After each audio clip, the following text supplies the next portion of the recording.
Welcome to Profiles in Eccentricity, a show about weirdos. With your hosts, John Fahey, Aaron Peter, and Matt Brousseau.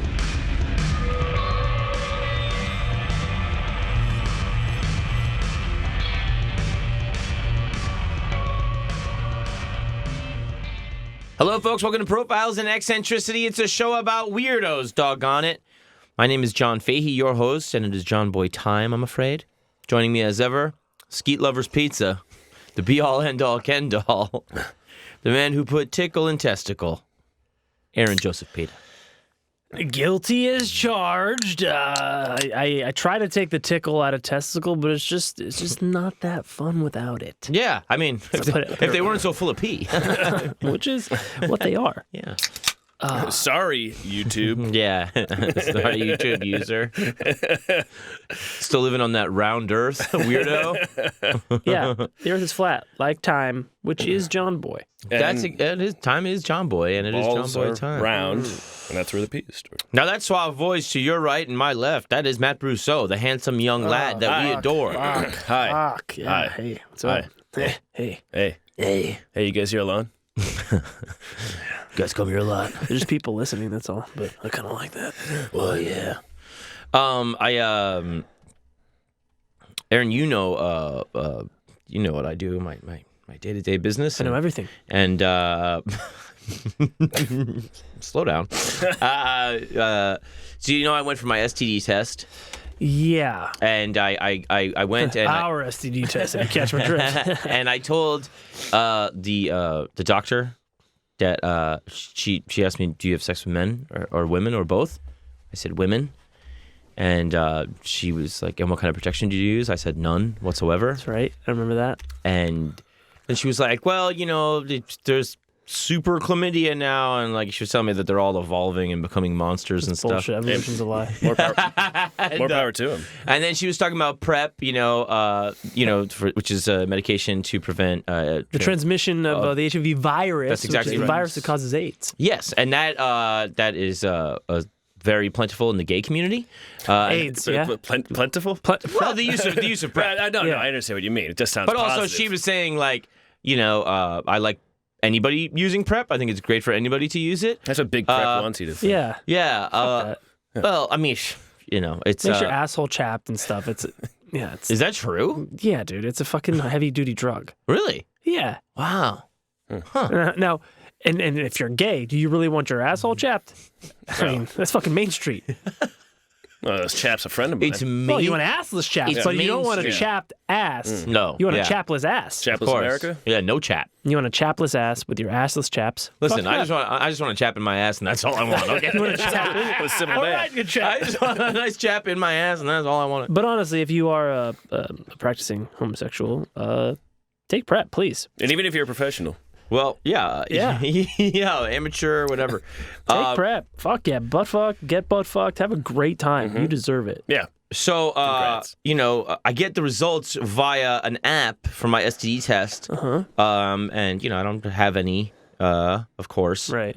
So I'm going to tell you guys. And I'm confused because she said something like, I was like, this is like the results for chlamydia, gonorrhea, syphilis, and HIV separate. And then I was like, am I going to get any more? Like herpes is kind of like the one you really want to know about, right? And she's like, well, no, you kind of have to have an outbreak. And then later on, people are telling me, no, that's not true. That they should be able to test in your blood to see if you have herpes. Antibodies. Yeah. So I go you can send messages to your doctor over the app. Yeah. And I'm like, so all of my results are in and they are negative, correct? And she goes, yes, that is correct. Your STD results were negative for HIV, syphilis, gonorrhea, and chlamydia. And I go, that's a big relief. My friend Matt said I must have had unprotected sex with Lady Luck. Is that a thing that works for people that don't use protection? Did I say that? You've never said Okay. Okay, you were saying, I guess I must have been bareback and Lady Luck. Yeah. Sicko. She writes back to me, "Hey, John, in general, when you have unprotected sex, your risk for sexually transmitted infections such as HIV, syphilis, gonorrhea, and chlamydia. Many people who have STDs don't have symptoms, so you may not even know you were exposed. I am not sure what the reference to Lady Luck is, but yes, it does appear you got luckily as you had unprotected sex and did not get an STD. However, in general, you are engaging in risky behavior. Hey, that's a fun movie. And your risk for STDs is very high, and I do recommend condom use every time. Thanks and take care." And I go, "Are you seeing these kinds of results elsewhere with people that don't use protection?" Still really psyched. Just saying everything from her perspective. That is the worst. Are you using exclamation points? Totally wasting a medical professional's time. And I go, "I had sex with my friend Aaron after getting the results because I'd been curious about sex with men." Piece of shit. I just roped both of us into this. I used the prep you told me about, though. The prep you told me about, though. Is that all I really need? As always, thank you for your time with these questions. You should have written, "I used the perp you were talking about." And she goes, "Hi, John. HIV PrEP is a medication that we prescribe for patients to reduce the risk of HIV transmission. I'm a big fan of PrEP because it's the best way to prevent HIV, especially in patients who don't use condoms frequently and are engaged in high-risk behaviors such as lack of condom use. We are definitely seeing a significant rise of STDs in the U.S. at this time. STDs are very common in my patients who are not using protection, so you're not seeing these kind of results, I guess. With my patients who do use protection, the risk is definitely lower, and I am not seeing increased rates of STDs. If you want to discuss starting HIV PrEP medication in the future, please call and schedule an appointment, as I would be happy to talk to you about this." And That's nice of her. I sent. Remember you took me to CVS? Yeah, I do remember this. I write back, "This is it, right?" And I send her a picture of Preparation H cooling gel for fucking. I can't believe you did it. I can't believe you did it. We were talking about this. Oh, I'm gonna fuck with this doctor. And you fucking, that prep works good.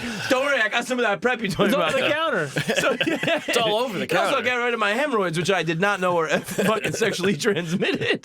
I'm free and clear down there. Ready to go. God, I hate No response. And I had to see her the next day. You had to see her in person? I had to see her in person the next day, and I kind of had like a little bit of an anxiety attack on my way there because I'm like, tough shit. Because I'm like, I was like, man, oh God. She didn't say a word about it. She was just like, "Hey, yeah, I didn't know you were gonna be in today because we've been going back and forth on the." I thought you were totally fine. On the app. And anyway, I saw her about like totally sincere other like getting a physical and shit and like whatever shots I'm behind on. And dog. yeah.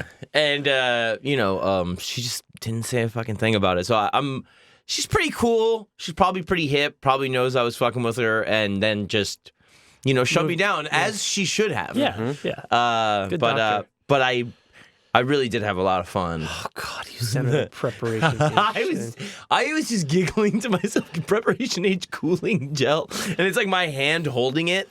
You suck so bad, dude. You should have had Aaron hold it and take a picture. This is my partner. I just swapped some of this up Aaron's butthole. We're good, right? Anyway, I'm really psyched on those results, so I decided to start fucking dudes. Don't worry, I got that prep you told me about, though. That's really great. It's really great, John. Pretty good stuff. In general, in the new year, go see your doctor. Get an STD test. It's always Schedule a physical. Yeah. Get the shots you're behind on, John. Yeah. Giardia, parvo, rabies. I mean, honestly, Get fixed. It's just tetanus I'm really worried about. Tetanus? Tetanus, yeah. I think you got to have it like once every 10 years. Yeah, or so. And they wrap it up with pertussis usually. Yeah, I think the last time I had it was after I got like fucked up by a handbrake on a forklift and needed to go get a tetanus shot right away.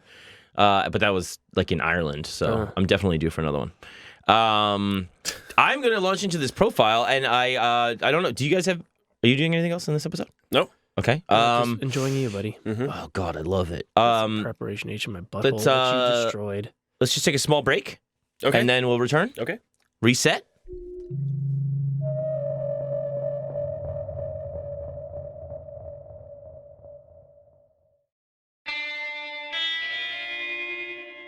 And we're back. I want to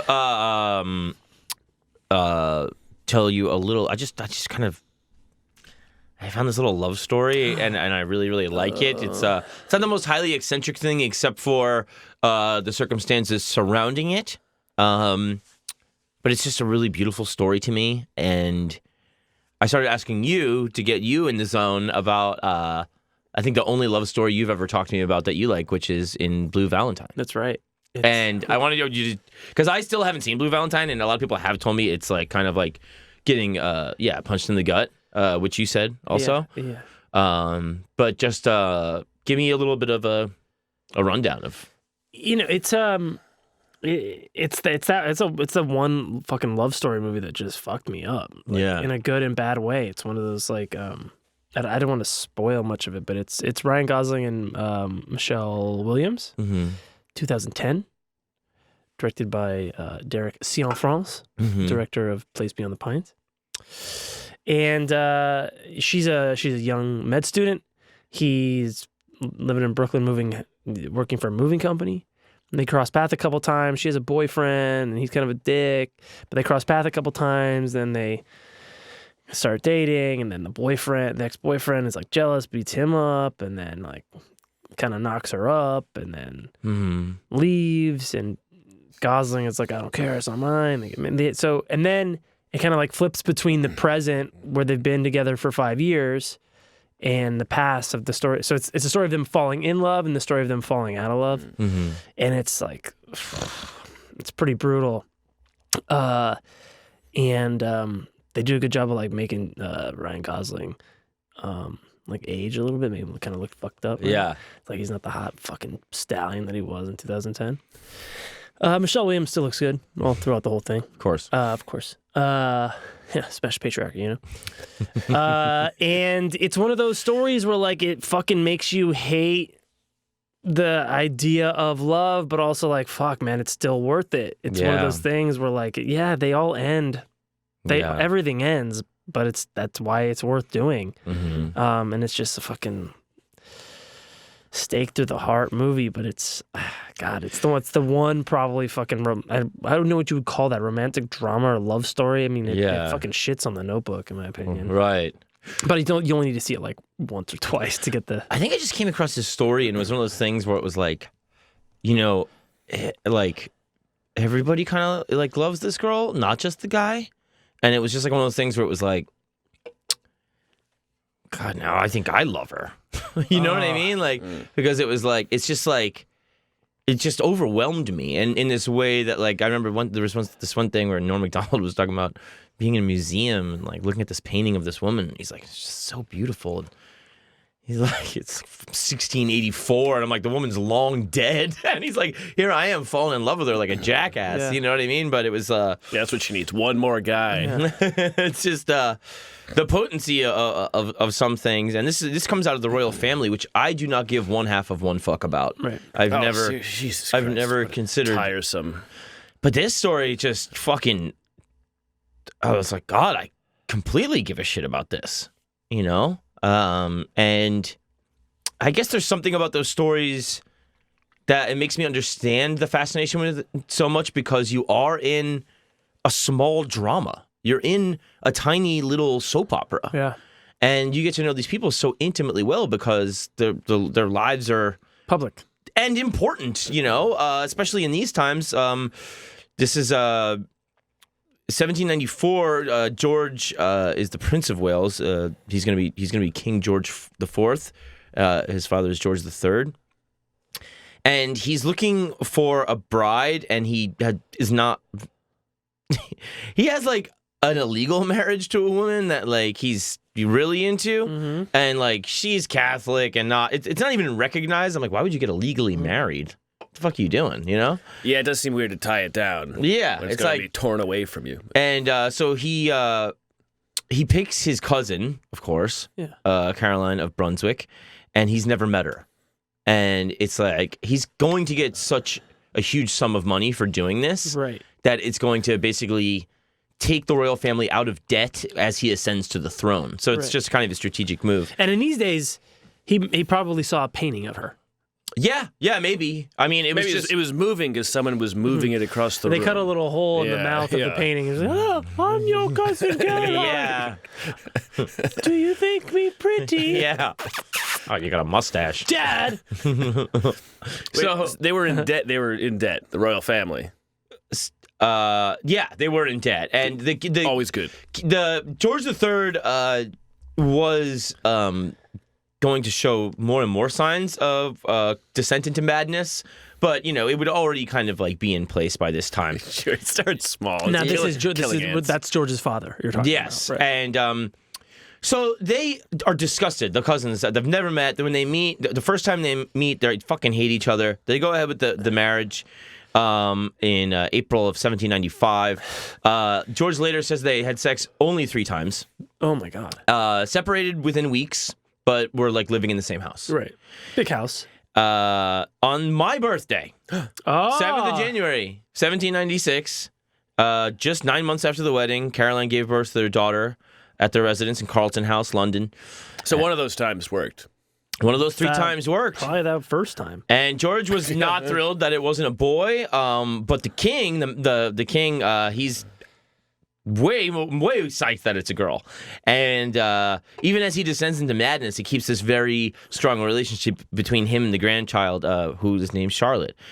And they were kind of hoping that the child would bring them back together as a couple. It didn't. 3 days after the birth, Prince George makes a will directing that his wife has no role in the upbringing of the princess. Oh, my God. Yeah. And he gives all of his wealth in the will to his mistress that he married, Maria Fitzherbert. Maria Fitzherbert? Oh, God. But nothing to the daughter? No, it's, I don't know.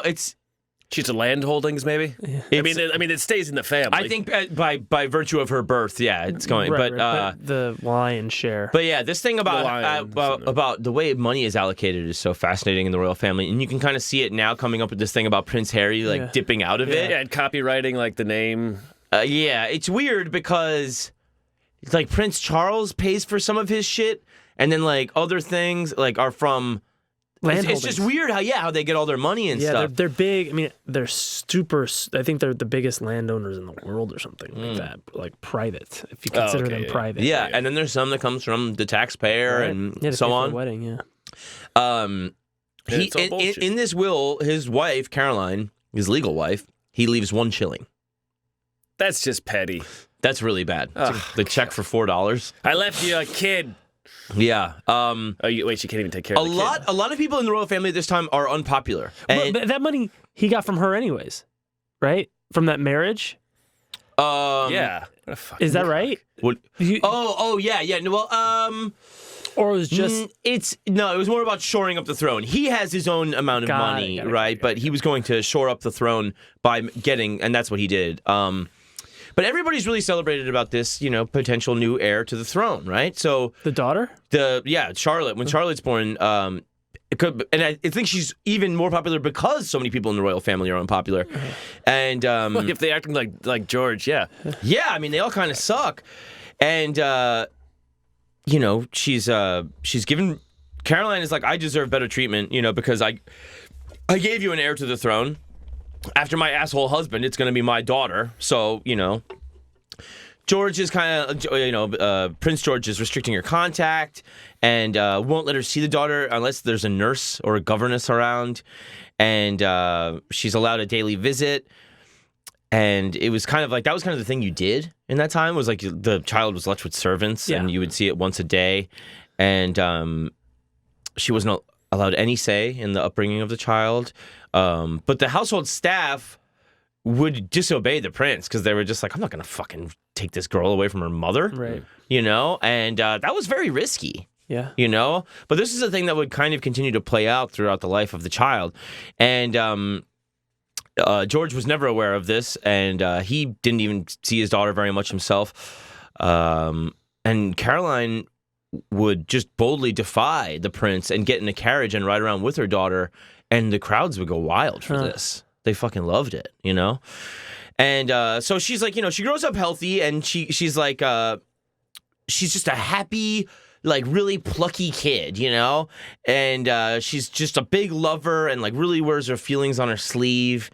And her parents are just kind of using her against one another and stuff. That it's glad to know we have a lot in common with the royals. Right, yeah. And it goes on, and She And one of them gets in a limo right. in Paris. Caroline gets into she gets into a rented home near Blackheath. She's kind of like now out of the house, and they kind of sided with the father in rights to small children. And he still allowed Caroline access, though more so than he did before.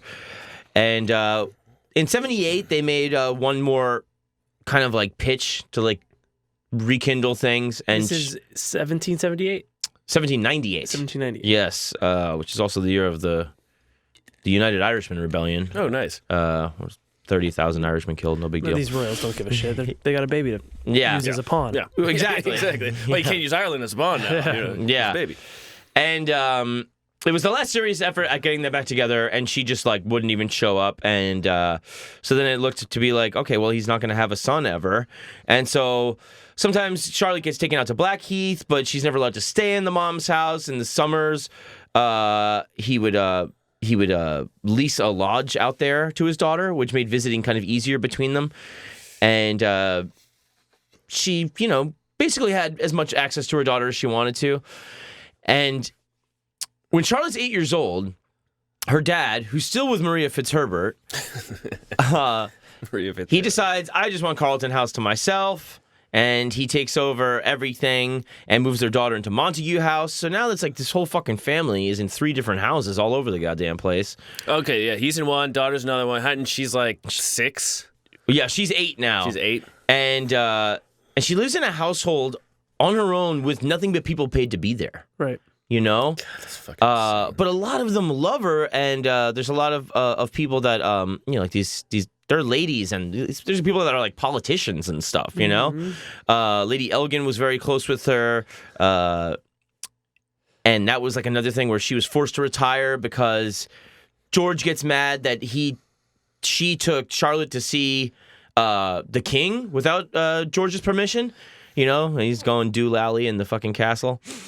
And You see the crazy man. yeah, and George also got rid of another sub-governess, Miss Heyman, for being too friendly with Caroline. So it's just all this tacky, petty bullshit. What is this guy? Does he not have enough foxes to hunt? What is he doing all Yeah, day? does he And have the any thing is bears that to ride into it? George was also raised highly strictly by, the Mad King, and he hated it and rebelled against it, and he still just plays out the same script. Well, and in this case, it's partly because it's a fucking the kid's a pawn, Right? Yeah. and that's just like. But you so also toxic. have your fucking Fitzherbert up there, like, what do you want here, bro? Yeah. But it's like, it's really just that in so many ways, this child determines the future of the United Kingdom. Right. And if I lose control over that, Yeah. you know what I mean? I might as well go fuck myself. And so another lady, De Clifford, was very fond of Charlotte, and she was too in love with her to discipline her properly. So Charlotte just ends up being like a fucking tomboy. You know what I mean? Nice. And she's just like Shiloh Jolie Pitt. just really like bold and fucking. She brings one of her grandsons, the Honorable George Keppel, 3 years younger than Charlotte, as a playmate for Charlotte. And 40 years later, Keppel, who becomes an earl, he writes about Charlotte in his memoirs, and just them playing together for this short time, they were friends, and he had so many anecdotes like about her, and he talks about like them fucking fighting, just straight up like little kid fisticuffs, horse riding, and the one time they saw outside at Earl's court, a crowd gathered to catch a glimpse of the princess. And they just like got in the crowd themselves, unrecognized. Very nice. Yeah, they liking it.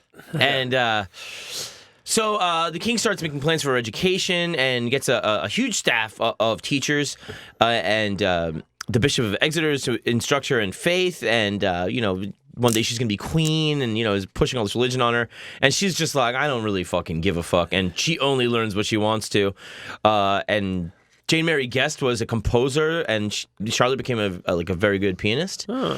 And meanwhile, her mom is doing some odd duck shit. In 1807, there's rumors that she had a sexual relationship with other men since the separation, and she was taking care of a young child, William Austin, who was alleged to be her child by another man.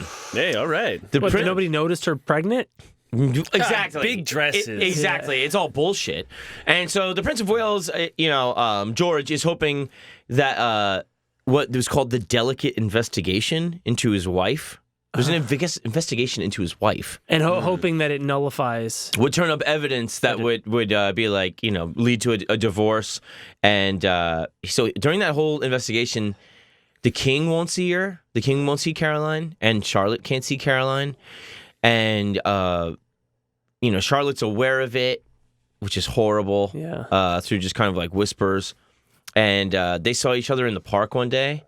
And Caroline pretended not to see her daughter just to fulfill the king's or the prince's wishes. And Charlotte was just completely distraught over that.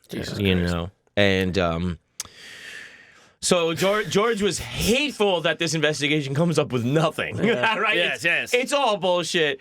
And it's like, you're so desperate to find something, and you're completely corrupt in so many ways, and in this one sense. So this one stupid little kid that he thought might be an illegitimate child was like not allowed to play with Charlotte. But once again, the king would see Caroline, and Charlotte could see her mother. And now Charlotte starts growing up, and people at court consider Charlotte undignified because she's a rowdy little tomboy, you know. And people would say like, she was like, just she really chose to put on dignity. Her father was proud of the horsemanship, and she was really into like Mozart and stuff like that. She was very into Mary Ann's character in Sense and Sensibility, and who's again like her, like a very kind of loudly sensitive kind of person. That's Mary Ann is supposed to represent the sensibility in Sense and Sensibility because she's like the that was kind of sensibility meant almost sensitivity at that time. And so she gets this terrible news that King George III is just beginning his, final... Burn them all! Yeah, and he's just going fucking haywire, and, she's just so saddened by it, but the prince is like, now I'm Prince Regent. This guy can't make any fucking decisions. I think he's learning the fiddle. Yeah, and he does this kind of coronation to Prince Regent in front of the Privy Council. The Privy Council. Yeah, which is exactly what you'd think. Like, a bunch of twats like Varys and Littlefinger around, you know what I mean? And she's outside riding a horse back and forth trying to catch a glimpse through the windows to this thing. And she's a big-time Whig. Just a head going past. Like her father. They're both big Whigs, And... they're bald? You mean the political party? Yeah. Oh. And... So now that and Whigs. And so it's Whigs and Tories back then, right? And now that her dad is fucking like being like, oh, I have the power of the kingdom behind me. He doesn't recall the Whigs to office in Parliament, and everybody expected him to because he was a Whig. And Charlotte is completely like betrayed and being like, what the fuck are you doing? And she would go to opera. And and act out and show her disappointment with her father's betrayal by blowing kisses at Lord Earl Grey, who was the leader of the Whig Party. Oh. So she was just of like the tea fame. Of tea fame, and wow, now this story's heating up. Yeah. So George had her under these intensely strict conditions, and she's like 15. He gave her kind of like a clothing allowance that was, not really good for a princess of her age. And if she goes to the opera, she has to sit in the back and leave before it ends. No kisses blown. She had to just spend time with her aunts at Windsor. She becomes infatuated with her cousin George Fitzclarence, who is Fitzherbert, who is the illegitimate son of the Duke of Clarence. He was called to Brighton to join a regiment, and then she falls in love with Lieutenant Charles Hesse of the Light Dragoons. It's a cavalry it's shit, a military, right? Yeah, and he was reputedly the illegitimate son of Charles' uncle, so anybody that's an illegitimate son, she loves, right? Yeah. It's a rebellious nature. I really think it is. Bastards and broken things. Yes. And so... They have a number of like quiet meetings, and the lady de Clifford is really, really worried about the Prince Regent finding out, And Princess Caroline just totally encourages it because Princess Caroline underwent this same thing when she was growing up as a young lady and was forced to not be alone with a man for 5 minutes, not even her brother, like ridiculous shit like that. Well, it's brother. Well, yeah, that was but serious that's business, why. yeah. But it was Well, plus everybody falls for their cousins back then. And sisters. But yeah, it was. So she's just like, yeah, you can even use the room at my house. Come on over to my house and hang out with this. What's his name? Hess? Yeah, bring him over. Is he a Fitz? Totally encouraging this shit because Her mom. Yeah. And so he gets sent to join the British forces in Spain, and nobody. Most of the people in the royal family were there except for the Prince Regent, and they did nothing to fuck with it because they did not approve of the way George was treating his daughter. Right. 1813, Napoleonic Wars are now going in Britain's favor, and George is like, all right, we need to start seriously talking about who Charlotte's going to marry. And they decided that it would be William of Orange from the Netherlands. He's the descendant of William of Orange that, again, did another massacre in Ireland. Well, I mean, this is a sacrifice that the crown demanded. Well, this is a Dutch crown we're talking about here. I said the crown, but they're trying to kind of wed forces in Europe after all this kind of hubbub, and. So they're like, how can we also massacre Ireland? That seems to be... Hey, you guys hate them, right? Well, it was just about we hate them too. Getting into Northwest Europe in a way that was strategically important. And the Netherlands at the time were at the height of their power, a big trading part, the Dutch East India Trading Company. And exactly. And, they were Venice. Tulips. They were a better Venice than Venice. Mm-hmm. So William, the Prince, comes to the Prince Regent's birthday party, and he gets hammered, and so does her dad. And she's just not impressed at all. I'm sorry, Charlotte. The prince from Holland comes to the party hammered along with his dad? No. Her dad. Her dad gets hammered at his birthday party. So the two men in her life are both... And she's just like, no. I'm over it. Okay. And so this Dr. Henry Halford was kind of like sent to like feel her out about the marriage. Yikes. And she was like, I don't think a future British queen should marry a foreigner.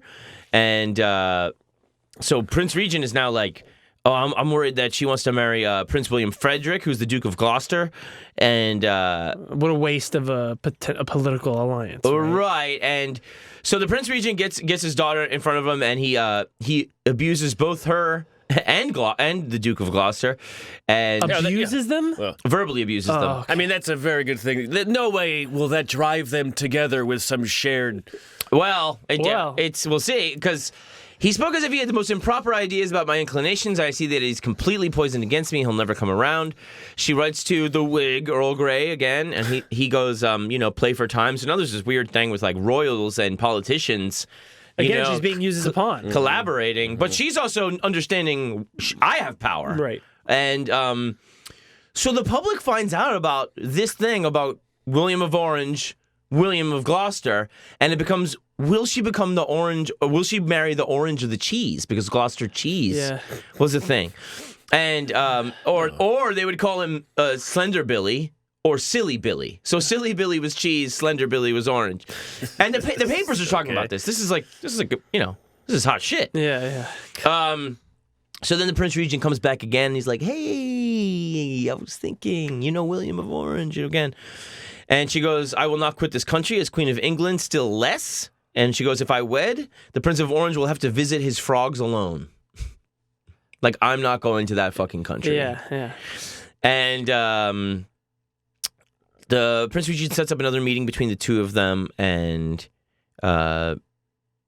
she said, that was better. And he goes, okay, all right. And he's like, hey, William of Orange, it went good, And so they make a marriage contract, and it's Charlotte insisting she's not going to leave Britain in the contract. The diplomats are like, we don't want to see the two thrones united. We just want to keep, both things going and kind of like increase influence, back and forth. And so if there's only one son from the marriage, the Netherlands would pass, the couple's oldest son would become the British king. And then the second son would inherit the Netherlands. Right? If they were to have two. And she signs the marriage contract, Charlotte does, and she falls in love with this other Prussian prince in the meantime, right? Oh, Prussian. And it's just kind of like another thing from afar or whatever, And his identity is kind of uncertain. Some people say it was Prince Augustus. Some people say it was another Prince Frederick. Another Fritz. Yeah, and so while she's over there or while these kind of people are around in London, she meets a lieutenant general in the Russian cavalry, Prince Leopold of Saxe-Coburg-Saalfeld, and that's just kind of south of Weimar, right? Right. Okay. And it's a little thing in Prussia. It's not very fancy. And she's trying to escape running into William of Orange at the thing, and he's there too. He's there too, and he escorts her to her carriage, and then. She's like, why are all these other people calling on me and you didn't call on me? And he's like, I'll fix it next time. I will. And so he P.S. I'm gay. he writes to the Prince Regent and this Prussian fellow Leopold, and he's like, listen, I don't want to show up like some fucking weirdo. I'm not trying to play any games here. I know there's stuff going on with William of Orange, but I would just like to meet your daughter. And she's already signed the marriage. She signed the marriage contract, correct. Is the marriage done? No. It's just it's the contract for what will take place. Got it. Mm-hmm. And so he's like, the Prince Regent is very impressed with this letter, and because her mom, Caroline, was opposed to the marriage with William of Orange, she's kind of like saying like, I don't want to make it so much, my mother can't, step foot in my house, right? And when Charlotte went out in public, crowds would tell her, like, do not abandon your mother by marrying this Prince of Orange. Like, they sided with Caroline. And Charlotte tells them, if we're together, she's got to be welcome at my home, and my dad's not going to like that idea either. And so the Prince of Orange did not agree, and Charlotte broke off the engagement. Nice. Yeah. Listen, if we get married, my mom's moving in. Jesus fucking Christ. Yeah. And I wouldn't do this for a whole country. And so we got Amsterdam here, lady. You know what that's like? It's pretty sweet. Her father, he makes her, shuts her up in Warwick House, and I love Warwick House. And she's like, just allowed to see almost nobody. And when the order goes out that she's going to be held in isolation in a house, she just runs out into the street and gets in a cab. Right? Oh, a cab. Yeah, taxi, carriage, carriage. Exactly. And a yellow cab. Fucking guy from Scrooge did it. And now, is she a virgin still? I mean, maybe some of these room meetings with Hess. Officially, she is, but probably, practically, perhaps not. Right. And they had moon methods. They also Caroline had belladonna. Caroline's out visiting friends. She runs back to her house, hearing her daughter had kind of went there. She summons other Whig politicians to give her advice, and a number of family member they show up, and the Duke of York, her uncle, shows up with a warrant in his pocket to make her return by force if necessary, because of her father's orders. Always good. And after these long arguments, the Whigs advise her to, go back, which she does the next day. And now the story of her making this big dash out and this huge rebellion is kind of all over town, right? Right. And Henry Brougham, a former MP and future Whig Lord Chancellor, reported, all are against the prince. Everybody's on Charlotte's side. He said that in the paper? Or he just he said he did say that publicly. And the opposition press they go crazy with it. And the prince has a pretty emotional reconciliation with his daughter, but he's still giving the aides orders to not let her out of her sight, right. Or out of their sight. And she gets a note out to her favorite uncle, Prince Augustus, the Duke of Sussex, and he takes the Tory Prime Minister, Lord Liverpool, in the House of Lords with questions, and he asks whether Charlotte was free to come and go, whether she's allowed to go to the seaside, as doctors had recommended for her in the past, because, that was a thing. Go to the beach. And now that she's 18, whether the government was planning to give her a separate residence. And Lord Liverpool is just like sidestepping all the questions and shit. And the Duke is summoned to Carlton House by the Prince Regent. And then the Prince Regent never spoke to his brother again because of that. Wait, because of what? Because of his brother reaming out this fucking politician over the treatment of his niece. When you say reaming. Yeah. Verbally. Oh. Not orally. So, despite, kind of everything, going down, she kind of enjoys where she's been isolated to, and she's like kind of like into, this chill ass like little life. And at the end of 1814, the Prince Regent visits with her, and he informs her that her mother's about to leave England for an extended stay on the continent, and this upset her because she didn't feel that anything she could say would change Caroline's mind. Uh-huh. And she said, why, how can she be so casual about this? For God knows how long is she going to be gone, and what the hell is going to happen in the meantime? Like, I'm clearly going to be, like, shipped off to somebody here, right? Right. So, I mean, she was worried that, the only thing keeping her from... Well, it's an ally lost. Yeah. And what are you doing? Just gallivanting over there, Well, I mean, how much power did she really have? Yeah, but you should just want to be with your daughter. Sure, of course. But she's got a fucking kid now. She's got a man. She's got a male son. Got a Fritz. She got a... It's not even her kid. It's just some kid she was taking care of. Everyone thinks Well, so. Hey, you take care of a kid long enough, it's your kid. Sometimes, adoption is a really noble thing. Okay, John? She goes to Weymouth because she's permitted to go seaside, and and as she went there, the princess's coach would stop along the way, and these huge, adoring crowds, would come, and the one of the authors said her affectionate welcome shows that people already thought of her as their future queen. Right. And on arrival there was these huge banners that said, "Hail Princess Charlotte, Europe's hope and Britain's glory." Wow. And she's, spending time going to, like, the attractions nearby, and she's shopping. And these are the gallows where we hang the sinners and we try the pigs and insects. Here. And she takes this course, taking, like, these heated saltwater baths that were, like, one of the things you could do there. Oh, yeah. And she's still into this Prussian guy that she's in love with. And hoped, to no avail that he would inform the Prince Regent that he was interested, and he never did. Thanks, friend. And then she wrote to a friend that she would take the next best thing, which was the good-tempered man with good sense. That man is the P of SC, the Prince of Saxe-Coburg, i.e. Leopold. Hell yeah. Oh, Leopold playing the long game. Leopold is like nothing compared to these other people. I mean, he's... Politically nothing. Yes, has dick. Well, yeah. That's probably what it is. It's probably got fucking sweet Prussian cock. Leopold. So, now how they're 18, 19, 20? Yeah, about around there. And she is she gets a huge shock when her Prussian whoever it was, Frederick or Augustus or whatever was he got into another military attachment. And then her and her dad have like this like long Christmas dinner kind of talk, and they kind of like make up a little bit. And then she just like dials in on Leopold. And he's still kind of like hoping for the Prince of Orange that, she won't give up hope on that. He was, and... her dad is. Yeah, and Charlotte's saying, "No arguments, no threats shall ever bend me to marry this detested Dutchman."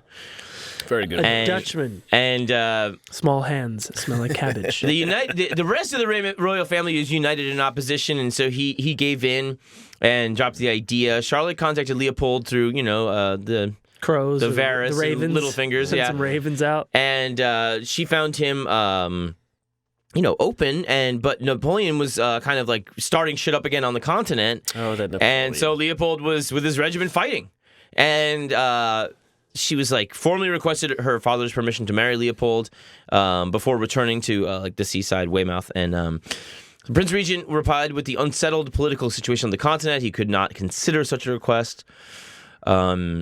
To her frustration, he did not come to Britain after the restoration of peace, even though he was in Paris, which she was like, that's a fucking hop, skip, and a jump away. Leopold? Yeah. Right.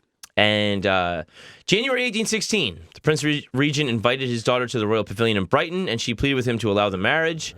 On her return, she wrote, I no longer hesitate in declaring my partiality in favor of the Prince of Coburg, assuring you that no one will be more steady or consistent in this, their present and last engagement than myself.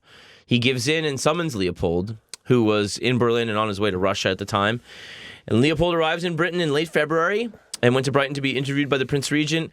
After Charlotte was invited to join them, he had dinner with Leopold and her dad, and she said, I find him charming and go to bed happier than I ever have done yet in my life. Jesus. I am certainly a very fortunate creature and have to bless God. A princess never, I believe, set out in life or married with such prospects of happiness, real domestic ones like other people.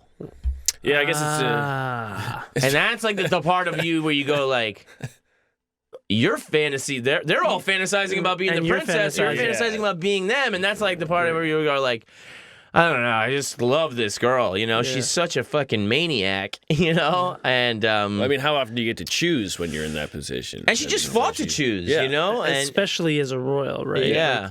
And those marriages are so, marriage as an institution was initially only for the rich. And then once it did trickle down into common people is when the idea of romantic love came around. Right. And it never trickled back up to Right. the royals. It was always a political formality, thing, right? yes. And a tool for, property transfer. So it's how sweet of her to Yeah. I have a realize how- chance to live be like a normal person. Yeah. I mean, that just broke my heart. The first thing that really broke my heart about it was when she talks about when she got in the mob to look at the princess. Right. And it was like, this is what I want to be. Yeah. And then it's like it kind of like, impacted again here. I mean, well, it's very sweet, but it's also unrealistic. Well, I mean, What is? To live like a normal person. Well, what's a she normal just person? said I think the chance of happiness. I mean, just being able to experience normal emotions without, I understand. It's many people would like to live like the princess, like you're saying. Right. yeah, but she does not. Right, and that's like the thing. She's not gonna get that chance. I don't want to dress in these clothes. Nobody wants it. You know what I mean? Once you get there. I want to fight. Right. You know what I mean? I want to ride horses. Sure. It's like, And the truth is that when people do get into those positions, they don't want it either. It sucks. some people like it. Some people And those love people it. are sociopaths. And some people hate it. Certain men, yeah. Right. But even then, some ladies that would like to dance, in these fancy gowns and shit like that. And she was just never really like that. So much so that the other royals would be like, I just absolutely detest how this girl dresses. And maybe that's part of why the people loved her so much. Because she didn't look like... It's like Princess Diana, right? Yeah. Princess Diana was... a hairdresser. Yeah. I mean, she still came from a very well-to-do family, but she was as close to a normal commoner person, yeah. as it got. And she was beautiful and real, and she fucking shook hands with AIDS patients and shit. Yeah. And then they killed her. But like Kate Middleton, it was like her family was like her and her sister. They were like, one of you is going to marry the prince. Yeah. Meanwhile, like Meghan Markle, I don't know, actress. Actor, half black. Yeah, that too. I mean, just had the audacity. yeah. How dare she? It's very, that's very one of the She married the one that dresses up like a Nazi. I know. But also seems like the most relatable one. It's got to be the most wildest sex of all time. And the one who wasn't the good looking one, right? Like Harry was never the prize son. It was always William. Yeah, Harry was, and Harry was like, the kind of, They're like, is he the illegitimate son too? Is he a fucking? He's fair the wily one, but He's then certainly the he was fun also one. the one that would go to Afghanistan and He stuff. served. Yeah. He's He's really a. quite an interesting cat. Yeah. And then this kind of move, I think, is almost the ballsiest move because it's just like, Yes. I mean, Yeah. you know I'm what? not gonna play that game that ended up killing my mother. And I also don't want to take your money. Yeah, exactly. Yeah. Like, listen, let's face it. I'm going to be rich no matter what. Yeah. Yeah. So, do I need It was the game show. Do I need to take the taxpayers' money? And it was like a surprise. Like the Queen kind of summoned like a secret. Well, they summoned. They wouldn't let Meghan Markle. They wouldn't let her show up. But so at this meeting with Leopold, The end of the crown. I love it. Fuck them. the Prince Regent was really impressed with him, Stupid. and he tells his daughter that Leopold has every qualification to make a woman happy. And she I goes. saw his dick. She goes back to Cranbourne on the 2nd of March, leaving Leopold with her father. And an announcement's made in the House of Commons to huge response. I saw his dick. because everybody is just so relieved to have all of this drama of her marriage behind them. Right. And so Parliament's they vote Leopold a 50 grand a year salary, I guess. I guess that's good, but They purchased like a lot. Claremont House for the couple, and love Claremont House. they gave him a generous single payment to set up the house. And They bought the house. That's a pretty good payment itself. fearful of kind of like a repeat with everything that happened with William of Orange, George kind of limits contact with Leopold, and he allows them to meet only at dinner and never be alone together. Who? George? Leopold and Charlotte can't be alone together by request of her father. Even though they're married, or until they're married. Until they're married, exactly. Right. It's all fucking, it's property transfer and bloodline bullshit. Right. Let's say she gets pregnant. She doesn't want. He knows that his daughter is willful, and she might sour on him if they hang out too much, and then it's gonna be like another huge to do. And so they set the marriage for the 2nd of May on the wedding day. So many people come to London for this wedding that the people in the wedding can't get to the wedding because there's just fucking people everywhere. Just imagine what the streets looked like. And piss. Or smelled? Yeah. Oh, shit. at 9 o'clock in the evening, in the Crimson Drawing Room at Carlton House, with Leopold dressing for the first time as a British general. How many British military men were like, what the fuck? Yeah. Well, now he's in. He's here for one day and he gets this general outfit. I mean, I've killed hundreds of children. You know how many Frenchmen? Frenchmen and women. George was dressed like a field marshal. The couple were married. Charlotte's wedding dress cost over 10,000 pounds. Yeah. Did they just staple him to it? The only little kind of worrisome moment in the ceremony was when Charlotte was heard to giggle when the impoverished, poor as fuck Leopold promised to endow her with all his worldly goods. But he was a prince of just some small Of quite lowly stature, yes. Right, but still, he was a nobleman of some. Yeah, but it's just one of those things like, I'll give you everything. And she's like, I'm the queen. Yeah. The dress was 10,000. Yeah, What are you gonna give me that is? Well, your salary's 50, pal. Yeah. And I'm giving it to you. Yeah. You just got this uniform, Joker. So they go on a honeymoon at the Duke of York's residence in Surrey, and he's got his fucking dogs all around the place, stinks like animals.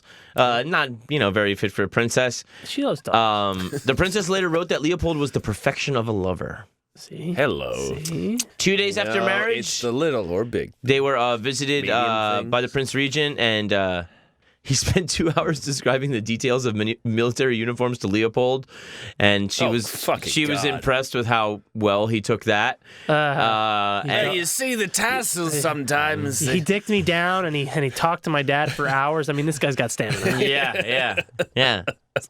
And they go back to London for the social season. The social season. I love the social season. What season was it is that? A Cantor And House? when they go to the Canterbury. when they go to the theater, the audience just goes absolutely mental. Was it a good show? They were the show, pal. Yeah. Oh. don't do that. That's rare.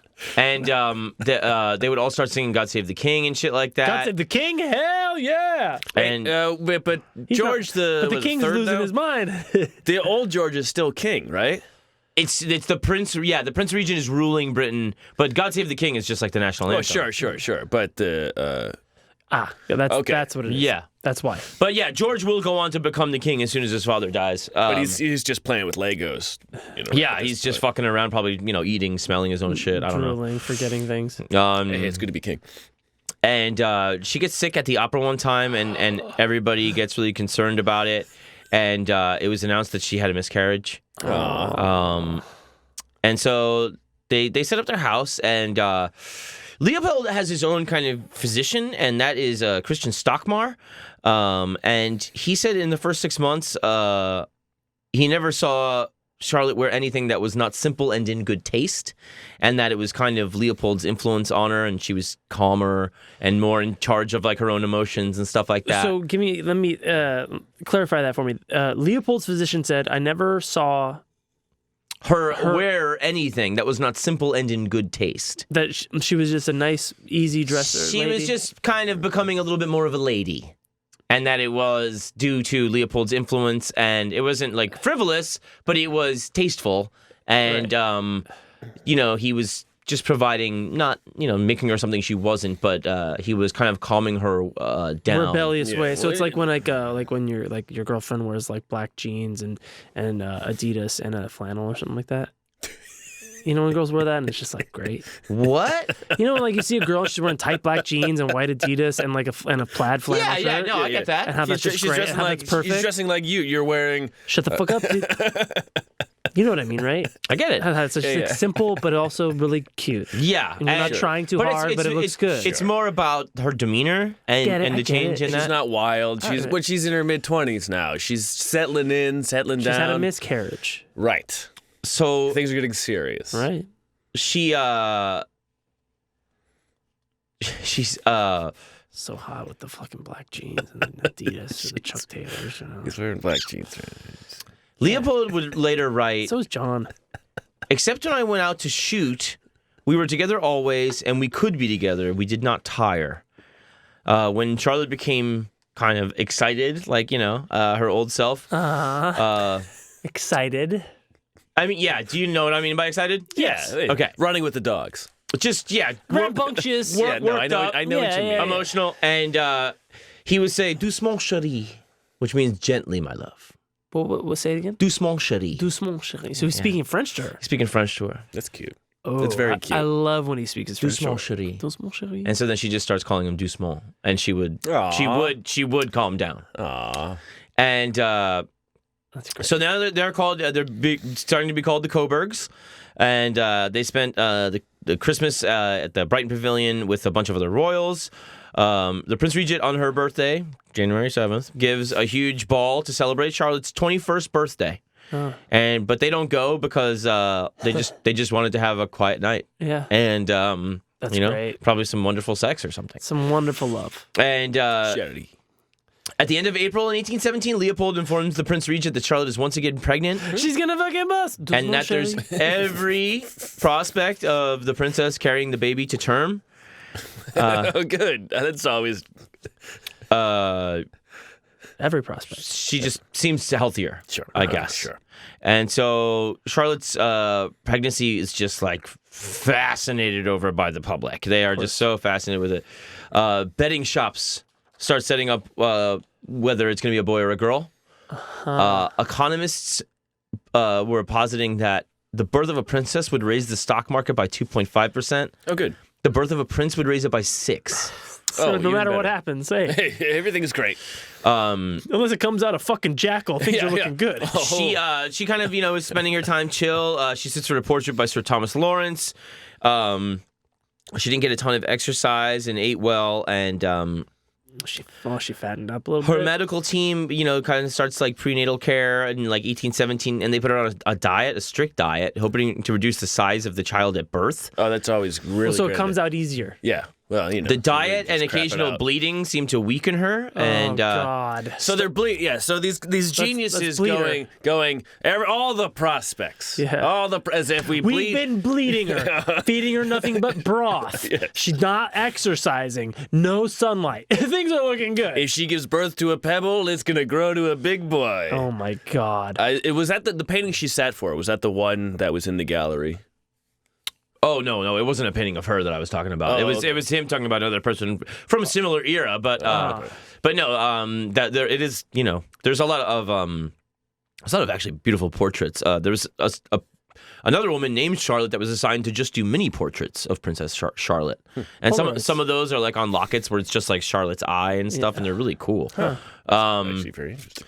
So the diet, is fucking her up, and Stockmar, who is Leopold's physician, from Prussia, is kind of like baffled at this shit, going like, "This is fucking like medieval. Like, what are you doing?" And he won't interfere because he's like, "I'm a fucking foreigner, and if anything goes wrong, I'm taking the blame." Right. it's goddamn. And so a lot of her day-to-day stuff is getting taken over by the Sir Richard Croft, and he was kind of like a male midwife sort of thing, which was kind of trend of the times, and she was supposed to be. That's what I want. A male midwife. Yeah, he knows how it works. Yeah. She was supposed to be due on 19th of October, and she just showed no signs of giving birth, and she drove out with Leopold, as usual, kind of going same routine. And on the 3rd of November, in the evening, her contractions began. Richard, 2 weeks later. Sir Richard encouraged her to exercise, but would not let her eat. Late in the evening, he sent for officials who were to witness and attest to the royal birth. As the 4th of November became the 5th, it became clear that Charlotte might be unable to expel the child. Croft and Charlotte's personal physician, Matthew Bailey, decided to send for obstetrician John Sims. Croft did not allow Sims to see Charlotte. Just take a guess, will you? And forceps were not used. According to... Wait. So when you say not see, do you mean they put like a... Was he... What did he do? You can't come in. Yeah. Oh, so he just said to stand outside. They say come, you say no. Right. Not just put her under a blanket. You're refused. Yeah. So Christ's sake. there was forceps weren't used, but there was also that was starting to come into like play at the time, but also there was a lot of forceps. But there wasn't antiseptics yet, so a lot of times that could also fuck shit up. Yeah, you want to introduce a foreign object. So at 9 in the evening on the 5th of November, Charlotte finally gives birth to a large stillborn boy. And they tried to shrink him enough. They tried to resuscitate him. They fed her too much. Yeah. And a lot of people said he was a good-looking boy that looked like the family. Yeah, of course.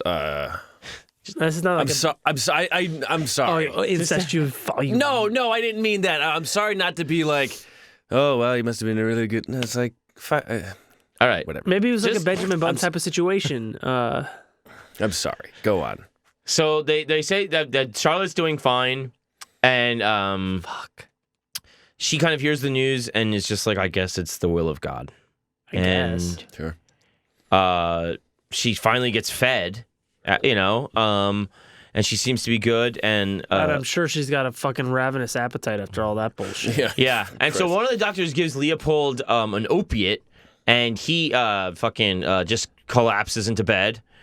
And but not her. Great. Not the woman who's been fucking this 2 poor weeks man. of labor. This poor you man. poor thing. You go rest. You need it. You poor bastard. So after midnight, Charlotte starts vomiting violently and complaining of pelvic pains. And Sir Richard comes in, and he finds her cold, to the touch, and she's having trouble breathing, and she's bleeding, and he's putting hot compresses on her, and that was kind of what you did for postpartum bleeding, but the bleeding just doesn't stop. He calls in Stockmar and tells him to bring Leopold. Stockmar is like, I can't get Leopold up. You gave him an opiate or whatever. So he goes back to see the princess. Give him milk with a pop. And says, they've made me tipsy. And Stockmar leaves the room and tries to get, Leopold up. But he hears Charlotte saying, Stocky, Stocky, calling him back in. And he comes in and finds her dead. And then the fucking Leopold wakes up. Hey, where's my fucking After this, the public's reaction was like they lost their kid. Everybody. They ran out of black fabric. For people to wear. To wear. The homeless wore black fabric. The shops closed for 2 weeks. Jesus. The whole kingdom was just distraught. You could just see fucking homeless people with black armbands like living on the streets. And even the gambling dens shut down on the day of her funeral. The makers of ribbons and fancy goods, you can't wear that shit during a time of mourning. They pleaded to not go into bankruptcy by shortening the period of mourning. And the Prince Regent is just a fucking mess. He couldn't go to the funeral. Princess Caroline fainted by hearing the news from a courier. She said later, England, that great country, has lost everything in losing my ever-beloved daughter. Even the Prince of Orange burst into tears at hearing the news. And he's been married now to the Russian noble. And his wife ordered the ladies of her court into mourning. Dress in black, you bitches! My husband's ex-girlfriend just died. It sounds like everybody really liked Show this some one, respect. The greatest effect fell on Prince Leopold. Stockmore wrote years later, November saw the ruin of this happy home and the destruction at one blow of every hope and happiness of Prince Leopold. Yeah. He has never recovered the feeling of happiness which had blessed his short married life. Mm-hmm. Without Charlotte, he was incomplete. It was as if he had lost his heart. How long were they together for? I mean, she had a miscarriage. So at least 18 months, right? Oh, yeah, it's a very short marriage. But, yeah. I mean, the levels, you're right. I'm just curious as to the length of their 18 months, but it was at least 18 months. The heat was. Let me see strong. Here on the. My hope is that they got some time together. Is what I'm getting at. Well, it's it sounds like they did. Yeah, they had a short amount of time, and that was the only time where she was ever really free. Yeah. The brief, and then the he shooting loses star, fucking his wife and his kid at the same time. Wakes up from an opium bender. Yeah, none of it's good. He wrote to Sir Thomas Lawrence, who was taking the portrait of her. 2 generations gone in a moment. Oof. Yeah. I have felt for myself, but I have also felt for the Prince Regent. My Charlotte is gone from the country; it has lost her. She was good. She was an admirable woman. None could know my Charlotte as I did know her. It was my study, my duty to know her character, but it was my delight. Huh. She was buried with her son at her feet in Windsor Castle on the 19th of November. The public demanded that sculptor Matthew Coates Wyatt make a monument to her, and that was at her tomb. And after a while, the public began to want to blame people. And the Queen and the Prince Regent were blamed for not being present at the birth, even though Charlotte had requested that they not be there. Yeah. A lot of people blamed Croft for the care of the princess. The Prince Regent refused to blame Croft, but just in the midst of attending another young woman, he just saw a gun, grabbed it, and shot himself. And this, the death of child, mother, doctor, Jesus Christ, led to significant changes in obstetrics. Yeah, they don't leave guns in birth rooms anymore. It was just more generally feed the woman, don't bleed her. More intervention in protracted labor. Yeah, get the fucking forceps. Yeah, it was. Fucking the bleeding is. I mean, that's how they killed George Washington. There's a whole history of medicine is a goddamn trial and error of terrible ideas. An obelisk was erected by the Liberal MP for Charlotte in the grounds of his country house, and it was badly damaged over age, and it was restored in August 2009 at a cost of £15,000. Nothing. Charlotte's death left the king without any legitimate grandchildren. His youngest surviving child was over 40. The newspapers urged the king's unmarried sons towards matrimony. One such leading article reached the king's 4th son, Prince Edward, Duke of Kent, at his home in Brussels, where he was living with his mistress. He quickly gets rid of his mistress and proposed to Leopold's sister, Victoria. Huh. Their daughter was Queen Victoria. Because this is now 1840 something. Victoria becomes queen in 1837. That's pretty close. But yeah. But imagine all these, and that ushers in the Victorian age. Right. All these fucking sexless weirdos. These shit. A lot kids. of expansion of the empire. No, without a doubt. Then yeah. His shit sons, his 40-year-old son. All right, you fucking losers, shape up. You gotta make one of you is king now. Oh my god. But yeah, I mean that just completely broke my heart. Yeah, that's rough, awful. Man. God, I mean, but it is. At least they had some time. Yeah. I mean, it is beautiful, and it's Some people don't even get that. Right. Yeah. Well, something isn't beautiful because it lasts. Right. Right. And then they have, I was kind of fascinated by this weird disconnect between the public and the royal family, and then the royal family's just overwhelming dysfunctionality. Yeah. It's just. absolutely baffling. Nonstop isolation and punishment by, generation after generation. What the fuck are you doing? Well, I mean, violence begets violence, isolation begets isolation. And they're all fucking inbred and entitled and trying to maintain the bloodline. It's this weird. It's silly. It's such an archaic.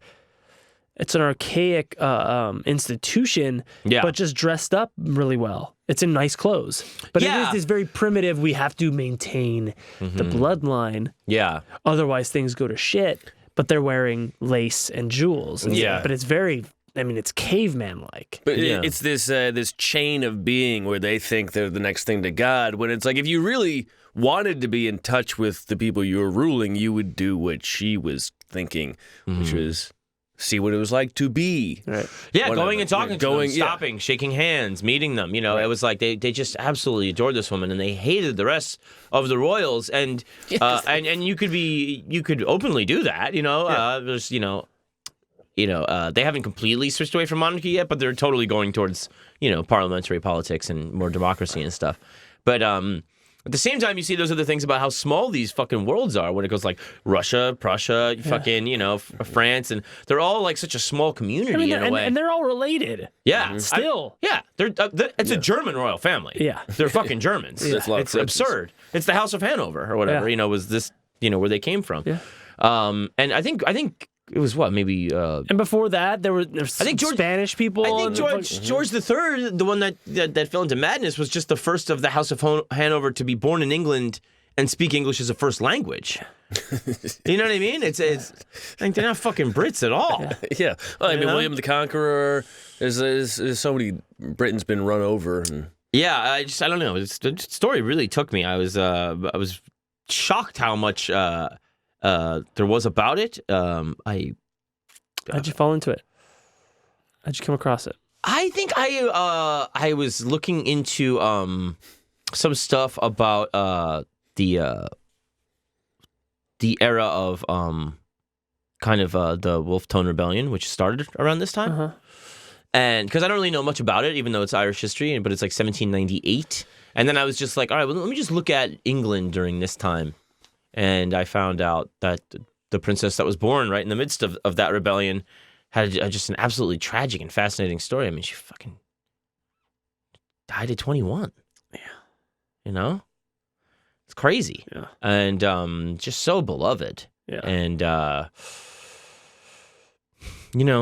just really did what she wanted. And, she's ready to get down and dirty, and like kind of like, I'll be like, I'm going to go to my mom's house and fucking, I'm going to invite these politicians over and shit. And like, I don't care if you're the king, sort of, the real king's crazy and he has my back, and, and I just really loved the story. It was just, and his devotion to her, was great. And, he went on to stay kind of, an important person in England. Really? And then he would later become the king of Belgium. No shit. Yeah. So he was the king. He's King Leopold. Okay. And then King Leopold II was another long-reigning monarch, but Now, but so that he married into that? Into the Belgian monarchy? He must have. Unless he fucking took it over or something. I mean, you have to imagine that he was kind of chosen for his neutrality. Because it was such a contested thing between France and everything else, and he kept Belgium neutral through a lot of different things. Yeah. He wouldn't allow them to get involved, and people just kind of saw him as a steady hand in Europe in general. Yeah, he'd been through a lot. Yeah. It is. It's one of those stories, though, where for once in a generation, there's a free spirit who seems relatable, and then they are killed by the terrible decisions of the. I just can't fathom what, like dieting. What? I'm reading a book about medicine. I mean, they killed George Washington by bleeding him. They're like, well, we better get rid of all this blood in this guy. Yeah. And give him mercury so he shits blood. Yeah. All of these guys are Yeah, I mean, the guy just grabbing the gun randomly, like, at another fucking... Well, that's not even good doctoring either. Yeah, well, while another lady's giving birth. Yeah. Excuse me, I just got some very bad news. What if I just add trauma to this? It's just like, yeah, just this complete suddenness of, like, it weighing on him And then- day after day, and then the papers turning on you, and then you just being like, Well, yeah. there's a gun right there, bang. Yeah. And then if she gives birth, she's worried. She's worried that the kid that comes out is his soul that just departed. Oh, right, Yeah, right. you know? Well, the kid's got fucking PTSD now. Yeah. It's, fuck, man. I heard that shit about the homeless wearing black. It's pretty rough. And them running out of fucking black fabric. Yeah. And, like, I was just like, oh, my God. Like, oh, my God. Yeah. It's fucking You know? sad. Sad story. But, yeah, I love it. It's a beautiful story. Yeah. You know? it is. For It's the like, good times. fuck, man, that's just such crazy shit. And, like, you know. It wouldn't have been so sad if not for the good times. Yeah, and just kind of, you know, this weird transitional period, I think, of the United Kingdom, where it's kind of like, yeah, you can... What do you know, like, we are changing. It is evolving. We're becoming a less important monarchy. And people, you know, are like realizing I don't have to do what I'm told. I'm going to be the fucking queen. Yeah. I don't have to do shit. Well, there's a lot of rebellion from the Americas and otherwise. Yeah, exactly. Yeah. But they all rebelled too. Like I said, when they were kids, George rebelled. And they still just instituted this, like, fucking super draconian bullshit. It's almost like it's human nature. Yeah, seems like. Yeah. But, That was great, John. Thank you. thank you guys. It's really sweet. I hope we didn't talk. Now you should many watch Blue serious Valentine. parts. I know. Yeah. It's a good one, man. Peak will. Ryan Gosling. Oh, He's not peak anymore? Dude, he's peaking always, bro. Okay. Always. All right. I'm peaking right now. T? Huh? What? Oh, you're a sick guy. You're a sick guy, Ryan. He's peaking. Oh, sick guy are. Yeah. I mean, that's what kind of. I mean, there's beauty in that disaster. Like it just kind of makes it even more beautiful. Yeah. I mean, Yeah, it really does. it's kind of fucked up, but Yeah. It's really fucked up. every rose has a thorn. Yeah. I mean, maybe she would grow up and just be terrible. Yeah, maybe she would have got Sure, fat yeah. and they would have stopped loving Maybe each. she would have gotten fat. That's the first thing Well, I'm they were getting. putting Talking her- about her being a terrible monarch. They were putting her on a model. diet already. They probably saw the signs. She gave birth to a big kid, would they say? Yeah, I then know. They tried to let's- starve the shit out of him, Yeah. too. I mean, come on. Yeah, God, that was, oof, man. But yeah, there's Any particular book or there's like diaries, accounts? Charlotte and Leopold is kind of one of the bigger ones. But there's several books that the Wikipedia draws from. I don't think it printed though. Oh no, here we go. Yeah, there is The Letters of Princess Charlotte by Arthur Aspinall. There is Charlotte and Leopold by James Chambers. We have An Uncommon Woman, The Empress Frederick, daughter of Queen Victoria. That's by Hannah Pakula. Then there is Caroline and Charlotte by Alison Plowden. That's quoted extensively in it. It's Kate Williams, her book, Becoming Queen Victoria, is referenced quite a bit. E.A. Smith on George IV, the Prince Regent. And that is it. Pretty good stuff. Yeah. Thank you, John. Thank you, gentlemen. I'm going to say goodnight. My name is John Fahey. My name is Aaron Pita, and I'm saying good night. Matt Brousseau. Good night, everybody. We love you.